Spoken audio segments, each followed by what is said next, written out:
ದಕ್ಷಿಣ ಕಾಶಿ ಎಂದೇ ಪ್ರಸಿದ್ಧಿ ಪಡೆದಿರುವ ನಂಜನಗೂಡು ಪಟ್ಟಣದಲ್ಲಿ ಹನುಮ ಜಯಂತಿಯನ್ನ ಅತ್ಯಂತ ಸಡಗರ ಹಾಗೂ ಸಾಂಸ್ಕೃತಿಕ ವಿಜೃಂಭಣೆಯೊಂದಿಗೆ ಆಚರಿಸಲಾಗಿದೆ.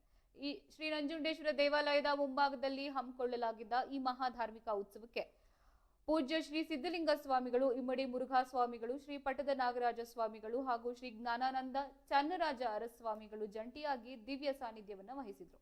ಇದೇ ವೇಳೆ ಮಾಜಿ ಶಾಸಕ ಹರ್ಷವರ್ಧನ್ ಹಾಗೂ ಪೂಜ್ಯ ಶ್ರೀಗಳು ಒಟ್ಟಾಗಿ ಹನುಮಂತ ಮತ್ತು ಶ್ರೀರಾಮನ ಭವ್ಯ ಪ್ರತಿಮೆಗಳಿಗೆ ಪುಷ್ಪಾರ್ಚನೆಯನ್ನ ಮಾಡುವ ಮೂಲಕ ಮೆರವಣಿಗೆಗೆ ಅದ್ದೂರಿ ಚಾಲನೆಯನ್ನ ನೀಡಿದ್ರು.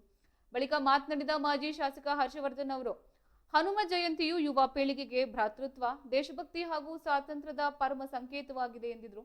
ಇದೇ ಪಟ್ಟಣದ ಪ್ರಮುಖ ರಸ್ತೆಗಳ ಉದ್ದಕ್ಕೂ ಸಾಗಿದ ಬೃಹತ್ ಮೆರವಣಿಗೆಯಲ್ಲಿ 38ಕ್ಕೂ ಹೆಚ್ಚು ಅದ್ಭುತ ಜಾನಪದ ಕಲಾ ತಂಡಗಳು ಹಾಗೂ ಸಾವಿರಾರು ಹನುಮ ಭಕ್ತರು, ಹಿಂದೂ ಕಾರ್ಯಕರ್ತರು ಕೇಸರಿ ಧ್ವಜವನ್ನ ಹಿಡಿದು ಸಾಗಿದ್ರು.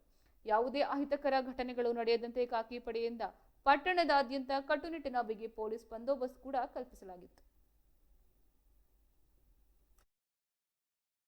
ಜಯಂತಿ ನಂಜನಗೂಡಲ್ಲಿ ಆಚರಣೆ ಮತ್ತು ಸಂದರ್ಭದಲ್ಲಿ ಇವತ್ತು ನಮ್ಮ ಪಕ್ಷದ ಮಂಡಲಾಧ್ಯಕ್ಷರಾಗಿರುವಂಥ ಕನ್ನಡಪ್ಪನವರು ಮತ್ತು ಸಿದ್ದರಾಜ್ ಅವರು ಕೂಡ ಇದ್ದಾರೆ.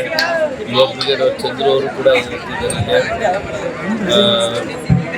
ಹನುಮ ಜಯಂತಿ ಪ್ರತಿ ವರ್ಷವೂ ಕೂಡ ಅದು ಒಂದು ಭ್ರಾತೃತ್ವ ಮತ್ತು ಸ್ವಾತಂತ್ರ್ಯದ ಒಂದು ಸಂಕೇತ, ಅದು ವಿಶೇಷವಾಗಿ ಯುವಕರಿಗೆ.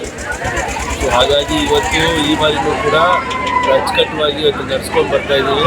ಈ ಸಂದರ್ಭದಲ್ಲಿ ಎಲ್ಲರಿಗೂ ಕೂಡ ನಂಜನಗೂಡಿನ ಪ್ರತಿಯೊಬ್ಬರು ನಾಗರಿಕರಿಗೂ ಈ ಸಂದರ್ಭದಲ್ಲಿ ನಾನು ಶುಭ ಹಾರೈಸ್ತೀನಿ.